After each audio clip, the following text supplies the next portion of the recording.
Hola, buen día. Les damos la más cordial bienvenida a nuestra conferencia titulada La evaluación psicológica forense en casos de guardia y custodia. Sin duda, un tema muy importante y muy relevante en esta área. El día de hoy nos acompaña la magíster Meidis Cruz Porras, licenciada en Psicología por la Universidad Autónoma de Puebla, magíster en Psicología Jurídica por la Universidad Santo Tomás de Bogotá, Colombia, es perito privada en temas de psicología de familia, docente de posgrado en materias relacionadas con psicología forense y criminológica. Es editora del libro Aportes de la psicología jurídica y forense a los desafíos latinoamericanos. Al igual es ponente nacional e internacional. Sin más que decir, le otorgo la palabra. Muchísimas gracias, licenciada Jocelyn. Gracias por la presentación y también quisiera darle las gracias a la Asociación Mexicana de Psicología Jurídica y Derecho Penal, así como a Ipsijus por darme la oportunidad de estar aquí con ustedes presentando este tema que es de gran relevancia para nuestra psicología forense. Antes de adentrarme de lleno como tal a lo que es la evaluación psicológica forense en guarda y custodia, quisiera hacer una pregunta de reflexión para todos nosotros y esta nos dice que cómo podemos hacerle o cómo podemos asegurarnos de que las evaluaciones psicológicas forenses en temas de guarda y custodia realmente aseguren los beneficios y protejan las necesidades de los niños, niñas y adolescentes por encima de las necesidades y de los deseos de los adultos que se encuentran involucrados en este tipo de temáticas de la guarda y custodia. Si bien es cierto que es una pregunta para poder reflexionar, también esta pregunta es la que nos abre el panorama para saber cómo debemos realizar una evaluación psicológica forense en este tipo de temáticas. De ahí que es importante mencionar que el profesional que va a estar realizando este tipo de evaluaciones debe estar preparado, capacitado y tener en cuenta diferentes áreas de lo que es la psicología, así como diferentes temáticas, como por ejemplo, este profesional deberá tener conocimiento en lo que es la familia, las dinámicas familiares, las competencias parentales, las habilidades parentales y, por supuesto, deberá tener conocimiento acerca de lo que son las competencias profesionales para poder realizar una evaluación idónea. En ese sentido, es importante mencionar cuáles son las áreas de trabajo de la psicología forense en materia de familia. En este caso, el psicólogo forense podrá tener una actuación en temas relacionados con la patria potestad, la guarda y custodia, el régimen de visitas, adopciones, interferencias parentales y competencias parentales, recordando siempre que el psicólogo debe basarse en los estudios de las ciencias del comportamiento basados en evidencia, como ya lo mencioné, para poder realizar una evaluación idónea acerca de quién es el padre más apto para poder tener el cuidado del menor o del niño, niña o adolescente. Por eso, es importante definir que la guarda y custodia es una figura jurídica que se encuentra regulada dentro de nuestro Código Civil de cada uno de nuestros estados de la República Mexicana. Por eso, el profesional en psicología deberá saber que la guarda y custodia es un concepto que define con quién va a convivir el niño, niña o adolescente cuando se da la ruptura o el divorcio de sus padres. Siendo así que el psicólogo deberá adentrarse a su Código Civil y conocer perfectamente qué es lo que nos dice la guarda y custodia. En ese orden de ideas, la evaluación de la guarda y custodia, entonces decimos que es una evaluación forense realizada para proporcionar información y algunas veces para emitir las recomendaciones más adecuadas sobre la asignación de la custodia, el régimen de visitas y la toma de decisiones de todos los aspectos específicos del caso requeridos por la autoridad judicial.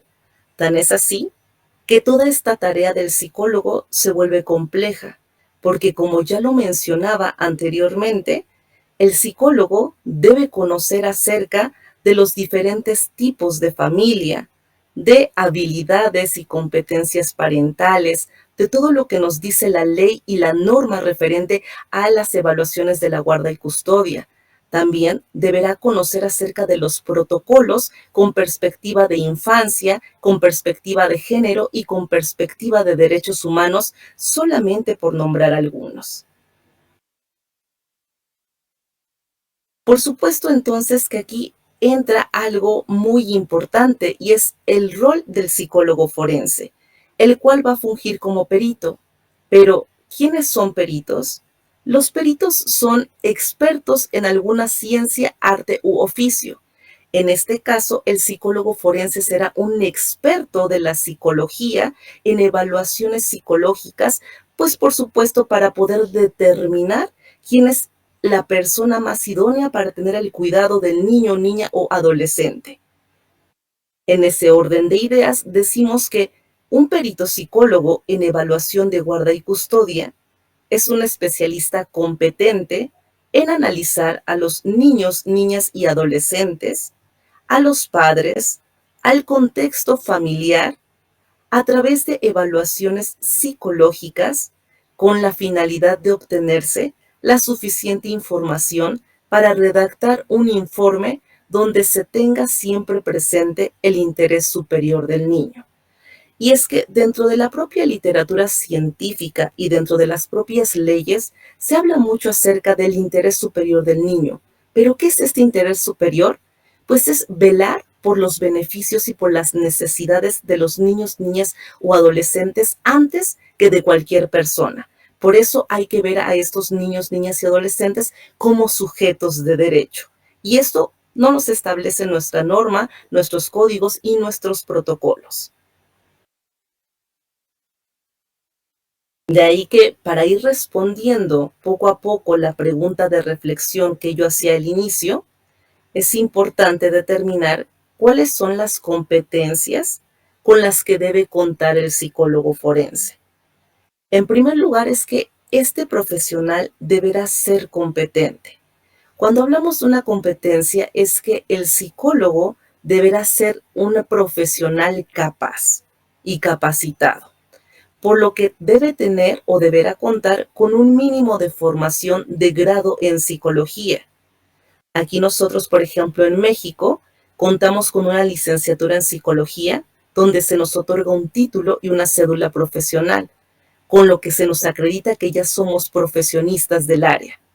No obstante a eso, para poder realizar una buena actuación en este tipo de temas, lo que tenemos que hacer y lo que nos dicta nuestras guías de las buenas prácticas en psicología jurídica y forense, así como las diferentes asociaciones a nivel Latinoamérica y en México, es que este profesional deberá contar con un posgrado en temas relacionados con la psicología jurídica forense o temas afines. Y aquí sí quisiera hacer un paréntesis, porque, por ejemplo, la Asociación Latinoamericana de Psicología Jurídica y Forense lo que hace es establecer dentro de sus estatutos que para poder ser perito se debe tener un mínimo, se debe contar con un mínimo de maestría en este tipo de temas para que se haga una actuación más eficaz y realmente se vele por el beneficio de los niños, niñas y adolescentes. Lo mismo nos marca alguna literatura científica, como lo mencionaba, como las guías de las buenas prácticas en psicología forense. De igual manera, el psicólogo debe conocer el código ético de su propia profesión con la finalidad de realizar de manera adecuada y con los estándares más altos su trabajo. Por otra parte, deberá conocer acerca de leyes y de la normatividad pertinente. Justamente, hace algunos días escuchaba a la doctora Olga Galicia que mencionaba esto, que los psicólogos forenses debemos conocer también acerca del derecho, porque es como si una persona tuviera los dos brazos cuando estamos hablando de la psicología y del derecho. Es decir, un psicólogo forense deberá ser una persona que realmente tenga una visión integradora y global al acercarse y adentrarse a este tipo de temáticas. Por otra parte, deberá saber acerca de lo que es la literatura especializada. También deberá contar con conocimientos acerca de lo que es la dinámica familiar, la parentalidad, los estilos de crianza y la psicometría, especialmente la psicometría forense. Es decir, el psicólogo deberá contar siempre con estudios actualizados acerca de toda esta temática que les acabo de comentar. De igual forma, el psicólogo deberá conocer cuál es la etapa de desarrollo del niño, niña o adolescente que va a estar evaluando, por lo que deberá saber que cada caso es único y es diferente a los demás casos que ha podido evaluar. Por eso se deberá llevar a cabo el enfoque diferencial. En ese sentido, entonces decimos que los objetivos del informe pericial son, en primer lugar, el interés superior del niño, niña o adolescente. Por otra parte, otro de los objetivos será evaluar psicológicamente a todo el núcleo familiar, incluyendo a la familia extensa y a todas las personas con las que conviva el niño, niño o adolescente con el cual estamos realizando la evaluación. Esto no significa que el psicólogo tiene que hacer una evaluación hasta los familiares lejanos, no, sino a las personas que realmente se encuentran involucradas en el cuidado de este niño, niña o adolescente. Por otra parte, se deberá evaluar el contexto de crianza y por último, se deberá proporcionar al juez información objetiva y técnicamente adecuada para tomar decisiones sobre el régimen de guarda y custodia. Por lo que recordemos que nuestro informe pericial es un medio de prueba donde nosotros tenemos que utilizar un lenguaje claro, porque no todas las personas que van a estar leyendo este informe son psicólogos. Entonces, el lenguaje que tenemos que utilizar dentro de nuestro informe pericial debe ser claro y debe ser conciso.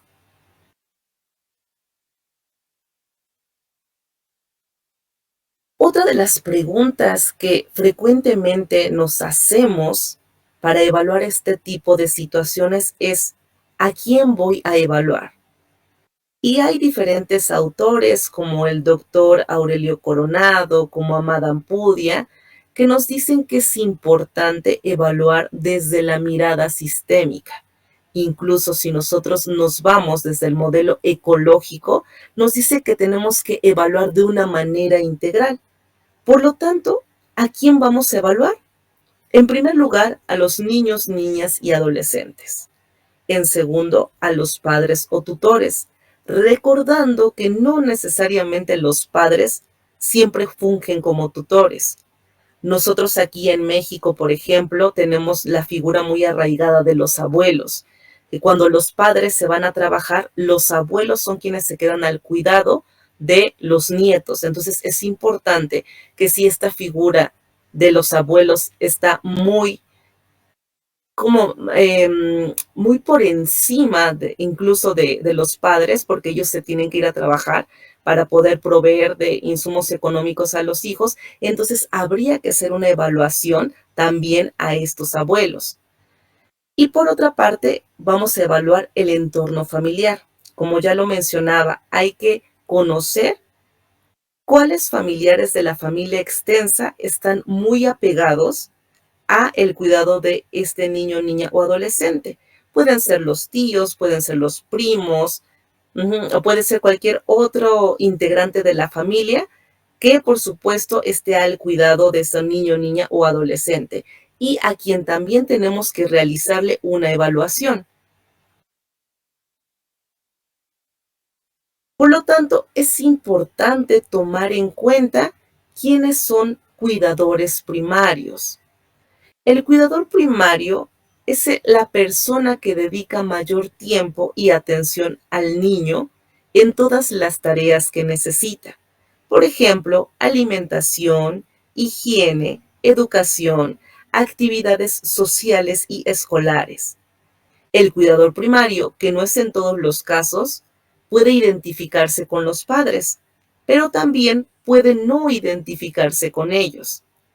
Es la persona que se encarga de las siguientes tareas: planifica y prepara las comidas, se encarga del baño, aseo y vestido, compra y cuida la ropa, se encarga también de la educación religiosa, cultural y social, así como de los cuidados médicos, y también enseña las habilidades elementales como leer, escribir y los números. Por lo tanto, habría que investigar quién es o qué integrante de la familia funge como un cuidador primario. Pero viene otra pregunta bastante interesante. Ya vi por una parte a quiénes voy a evaluar, pero ahora, ¿qué voy a evaluar? Voy a evaluar lo que es la historia y la dinámica familiar, la calidad de la relación con los hijos. También se debe evaluar y conocer cuál es la génesis de la problemática, los estilos de crianza, así como apreciar el papel de la familia extensa.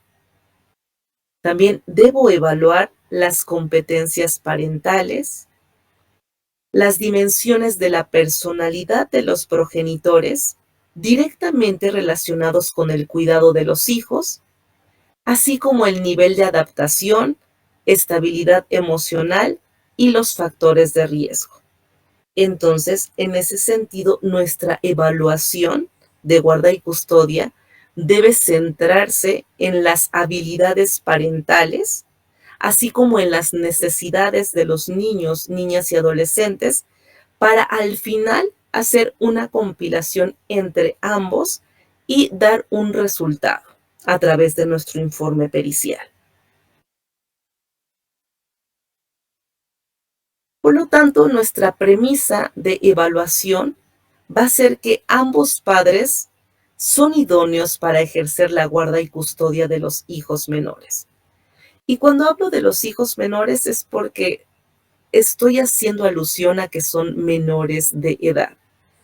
Porque si nos adentramos a lo que nos dice nuestro protocolo con perspectiva de infancia, específicamente en nuestra página 15, nos dice que en la actualidad ya no se le debe llamar menores a los niños, sino se les tiene que llamar niños, niñas, adolescentes, para que nosotros sepamos que son sujetos de derecho. Porque al estar hablando de menores es como si alguien mayor existiera para ellos y se ve algo disparejo. Entonces nos dice nuestro protocolo, no debemos hablar de menores, sino debemos hablar sobre niños, niñas y adolescentes. En ese sentido, cerrando este paréntesis, regreso a nuestra premisa de evaluación. Desde el primer momento en que llegan con nosotros para realizar una evaluación psicológica forense en este tipo de casos, es importante llevar a cabo el principio de igualdad del cual nos habla la Suprema Corte de Justicia de la Nación. Y es que nos dice que este principio de igualdad es aquel principio que hace que nosotros veamos a ambos progenitores como idóneos para el cuidado de los niños, niñas y adolescentes, sin tomar en cuenta que anteriormente se le daba mucha preferencia a la madre, ¿no? Lo que antes se le denominaba la tierna infancia, que llegaba hasta los 7 años. Entonces, las leyes lo que decían era, bueno, si un niño nace, lo más importante es que siempre esté apegado con la madre, así que desde que nace hasta los 7 años, sin excusa alguna y sin discusión alguna, se le debe proporcionar a la madre el cuidado de este niño. Sin embargo, conforme fue pasando el tiempo, se dieron cuenta que esto no era algo idóneo porque los padres varones también tenían o tienen muchas capacidades parentales. Incluso desde la práctica privada, que es lo que yo realizo, les puedo decir que desde mi experiencia en los últimos 5 años he visto que ahora la guarda y custodia se le ha otorgado a los padres varones y no a las mujeres. ¿Por qué? Porque a través de las pruebas psicológicas, de entrevistas y de todo lo que conlleva una evaluación psicológica forense, se pueden o nos pudimos percatar que realmente los padres pueden estar igual o mayor capacitados en este tema de los cuidados con niños, niñas o adolescentes. Por lo tanto, evaluar competencias parentales y saber lo que es muy importante dentro de esta premisa. Y es que se dice que las competencias parentales es la capacidad para cuidar de los hijos y dar respuestas adecuadas a sus necesidades. Autores como Masten y Curtis definen la competencia como un concepto integrador que se refiere a la capacidad de las personas para generar y coordinar respuestas como afecto, cognición, comunicación, comportamiento, que son flexibles y adaptativas a corto y a largo plazo ante las demandas asociadas a la realización de sus tareas vitales y generar estrategias para aprovechar las oportunidades que se les brindan. Y aquí también quiero hacer un comentario, que las competencias parentales se van adquiriendo a lo largo del tiempo y de la experiencia. Entonces, no es como que las competencias parentales aparezcan o nazcan cuando una persona es mamá o papá, sino estas se van adquiriendo poco a poco. Por lo tanto, las funciones de los padres competentes es que las funciones familiares de crianza, protección y educación de los hijos son básicas y propias de la naturaleza humana. Las funciones familiares se pueden clasificar en las funciones centradas en el desarrollo de los padres o en las centradas en el desarrollo de los hijos. En ese sentido, nosotros como psicólogos debemos centrarnos en el desarrollo de los hijos porque, como ya lo mencionaba anteriormente, la función principal de nosotros es velar por el interés superior de los niños, niñas y adolescentes. En ese sentido, déjenme comentarles que hay un autor bastante importante e interesante, que es Jorge Barudi. Él es un autor chileno que nos habla que se tienen que llevar a cabo diferentes funciones para poder llegar a una competencia parental adecuada. Y es que se dice que hay que cubrir ciertas funciones como la nutriente. Los padres deben garantizar la correcta alimentación de los niños para asegurar su crecimiento y prevenir la desnutrición. Asimismo, debe aportar experiencias sensoriales, emocionales y afectivas que le permitan construir un vínculo seguro. Entonces, como se pueden percatar, la persona que va a realizar esta función nutriente no solamente tiene que dar este tipo de alimentación, sino también debe dar otras experiencias emocionales y afectivas para que este niño, niña o adolescente tenga un sano desarrollo. Por otra parte, este mismo autor nos menciona que debe haber una función educativa, y esta será determinar el acceso de pertenencia al mundo social, ya que la educación de un niño depende de los procesos relacionales, especialmente del tipo de vinculación emocional entre padres e hijos. Cuando Barudi y Dan Tagnan nos hablan acerca de esta función educativa, no solamente hace alusión a la función de ir a la escuela, ¿no? Más bien habla de esta función de poder, de que el niño, niña o adolescente comprenda cómo se tiene que comportar hacia el mundo, desde un saludo hasta cómo tiene que comportarse en determinado lugar. Por otra parte, se encuentra la función socializadora. Es la contribución de los padres en la construcción de la propia identidad de los hijos, facilitando experiencias relacionales que sirven como modelos de aprendizaje para vivir en una forma respetuosa, adaptada y armónica en la sociedad. Porque lo que nosotros de manera general buscamos en la sociedad es que los niños, niñas y adolescentes sean adultos sanos y funcionales. De ahí la importancia de llevar a cabo esta función de nutrición, de educación y de socialización. De ahí que se busca que dentro de esta parentalidad exista una parentalidad positiva. Por lo que se dice que esta parentalidad positiva es cuando el comportamiento de los padres surge a partir de los intereses de la niña o el niño, cuando no usan la violencia hacia ellos, cuando reconocen y respetan sus derechos como niños, cuando tienen relaciones afectuosas, pero también establecen límites con el fin de asegurar su desarrollo integral. Entonces, más allá de que se busque una parentalidad, se tiene que buscar una parentalidad positiva si es posible.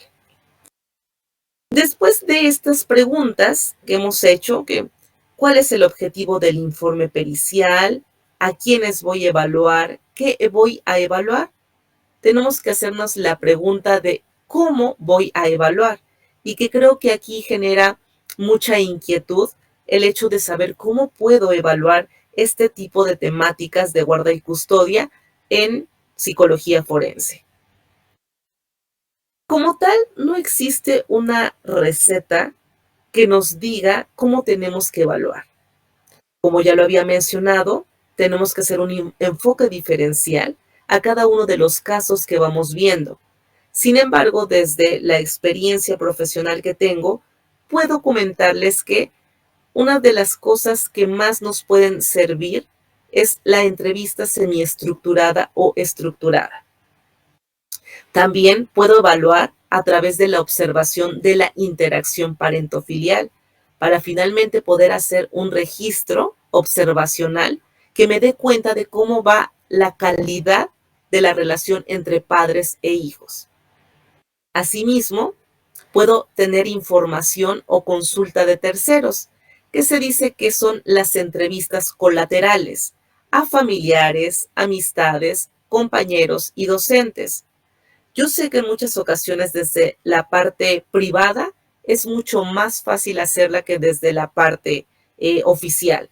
¿Por qué? Porque nosotros desde la parte privada tenemos la ventaja de tener nuestros tiempos y poder realizar estas entrevistas, lo cual hace que nosotros podamos tener un panorama más amplio acerca de con quiénes puede convivir o está conviviendo el niño, niña o adolescente y saber cuáles son sus factores de riesgo y sus factores de protección. De igual manera, se deberá realizar la aplicación de test psicológicos, de inventarios y de escalas. De preferencia, los test psicológicos deberán estar baremados y estandarizados en población mexicana. Algunos de los instrumentos psicológicos que podemos utilizar en este tipo de temáticas son los siguientes. En adultos, una de las pruebas que más se utiliza a nivel forense es el test de Queeler. Este test nace a partir de las adopciones que existen para después convertirse en un instrumento forense para saber cuál es la idoneidad de cada uno de los padres respecto a las competencias parentales.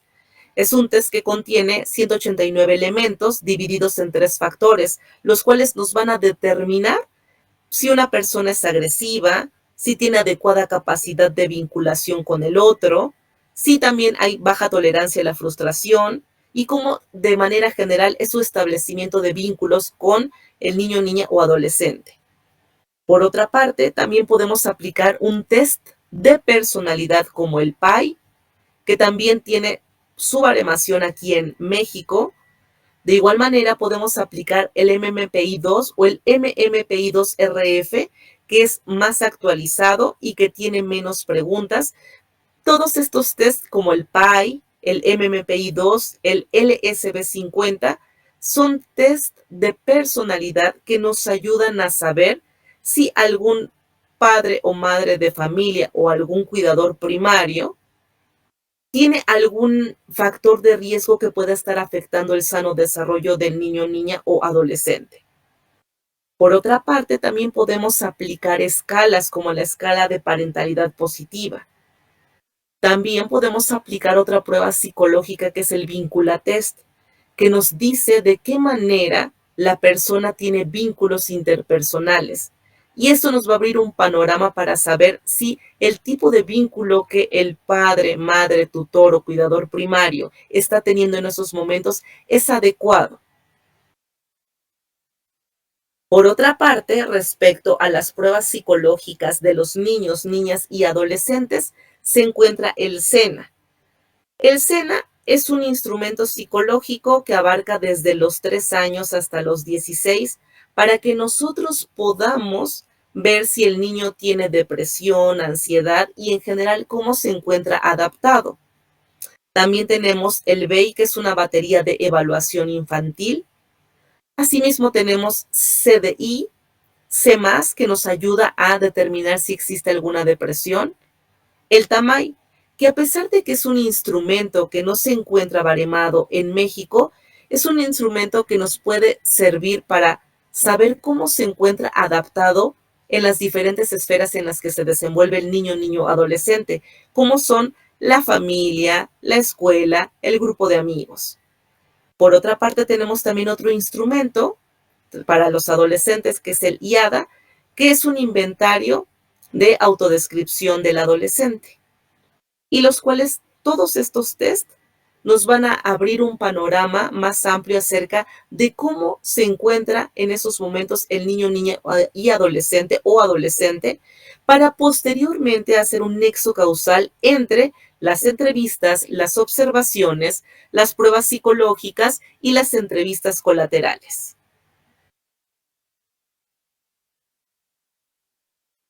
En ese sentido, todo lo que les acabo de comentar deberá estar plasmado en un informe psicológico forense. ¿Pero qué es un informe psicológico forense? Se dice que es la evaluación que realiza un especialista en el comportamiento humano, con el objetivo de aportar conocimiento científico para orientar la toma de decisiones judiciales siempre, y siempre se realiza con implicaciones legales. Como lo había mencionado, este informe psicológico forense va a ser un medio de prueba. Y finalmente, cabe mencionar que este informe o que este dictamen va a ser o es una investigación científica que deberá llevar a cabo un método basado en la ciencia. Asimismo, deberá llevar a cabo una metodología, hipótesis, descripción del caso, así como una discusión forense, conclusiones, para finalmente llegar a las recomendaciones. Aquí algo muy importante a saber es que el psicólogo forense, dentro de esta gama de evaluaciones, lo que realiza son recomendaciones para que, por supuesto, este niño, niña o adolescente pueda tener un sano desarrollo dentro del contexto en el que se encuentra viviendo en esos momentos. De ahí que las recomendaciones van a ser muy específicas para los cuidadores, para los tutores o para los padres o para la persona con quien se quede a cargo de la guarda y custodia. Pero, ¿cuáles son las características de este informe pericial? En primer lugar, saber que el informe pericial es un documento científico, el cual es el resultado de un proceso que sirve para decisiones judiciales y que funciona como elemento probatorio.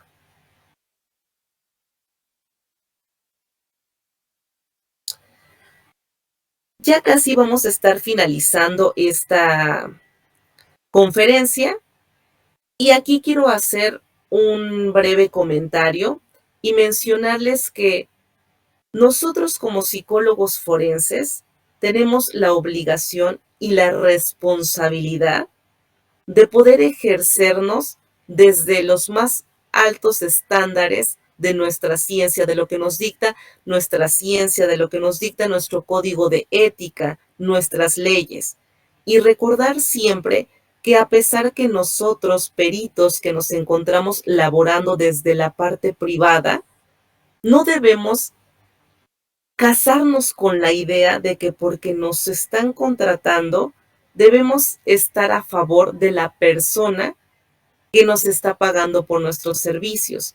Por ejemplo, si a mí me llega a contratar eh, el padre varón, para que realice una evaluación forense, yo no puedo estar a favor de él dentro del informe, ni tampoco puedo estar a favor de la madre.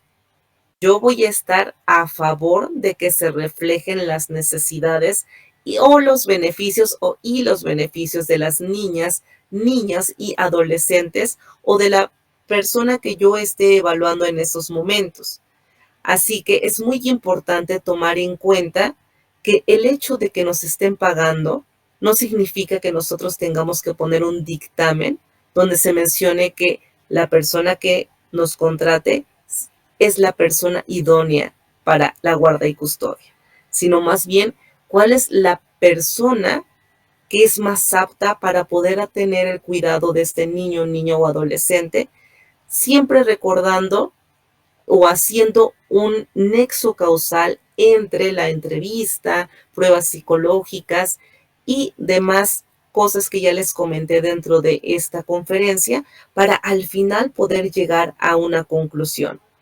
Por lo tanto, es importante que ustedes o que todos en general sepamos que es importante siempre velar por el interés superior de niños, niñas y adolescentes. Y para ir finalizando, quiero ir cerrando con esta y otra frase que dice así: recuerda, perito, si la ley requiere de tu testimonio pericial, recuerda, hombre de ciencia, que tu tarea no es reivindicar a una víctima, salvar a un inocente, destruir a un culpable. A ti solamente te corresponde testimoniar hasta el límite de tu saber y de tu patrimonio científico, y no ser el juez o el justiciero. Asimismo, hay otra frase que me gusta mucho que menciona Marco García y dice: la prueba pericial psicológica en juicios familiares no es para que ganes un juicio, sino para garantizar el bienestar integral de las niñas, niños y adolescentes ante una conflictiva familiar que sus padres han decidido transmutar al ámbito legal. Por eso es que les comentaba anteriormente que nosotros debemos ser peritos imparciales, neutrales y objetivos. Dejar a un lado los sesgos que nosotros tenemos al momento de hacer una evaluación. De igual manera, debemos actuar bajo el enfoque diferencial, bajo el enfoque de la perspectiva de género y, sobre todo, saber manejar el protocolo con perspectiva de infancia y adolescencia, el cual nos dice dentro de este texto de qué manera podemos realizar una evaluación a los niños, niñas y adolescentes en los diferentes contextos de materia familiar, de materia penal, de materia civil. Todo esto con la finalidad de que realmente se salvaguarden todos sus derechos, se protejan niños, niñas y adolescentes, y de tal manera que nuestro informe pericial realmente sirva como medio de prueba para que ellos tengan un beneficio y posteriormente sean adultos funcionales. Entonces, en ese sentido, es muy importante ya para ir finalizando y concluyendo esta conferencia, es muy importante tomar en cuenta todo lo concerniente a lo que son los estándares y las buenas prácticas en psicología jurídica, en psicología forense, adentrarnos a todas las leyes acerca de lo que es la guarda y custodia, saber acerca de cómo hacer un registro observacional, conocer acerca de las pruebas psicológicas, de todos los protocolos que nos dicta nuestra Suprema Corte de Justicia de la Nación de México, así como saber de literatura científica especializada y de preferencia que esté actualizada. A mí me encantaría que, por supuesto, si alguno de ustedes tuviera alguna duda, alguna pregunta, nos lo pudieran hacer saber a través, pues, por supuesto, del chat, y yo con mucho gusto les podré contestar sus respuestas, o de igual manera, si ustedes necesitan de alguna literatura científica especializada en este tipo de temáticas, con mucho gusto les podré compartir. Sin más por el momento, pues de mi parte es todo. Muchísimas gracias y licenciada Jocelyn, muchas gracias por la oportunidad de esta conferencia acerca de la guarda y custodia. No, muchísimas gracias a usted, licenciada. Sin duda es un tema muy importante para los y los peritos. Y bueno, con esto concluimos la conferencia. Muchas gracias por acompañarnos. Les recordamos que si desean constancia de participación pueden comunicarse directamente con nosotros en los números y en las redes sociales que van a aparecer en el cuadrito de descripción abajo de este video. Y muchísimas gracias por su asistencia. Licenciada, muchísimas gracias por aceptar la conferencia. Es un honor tenerla aquí.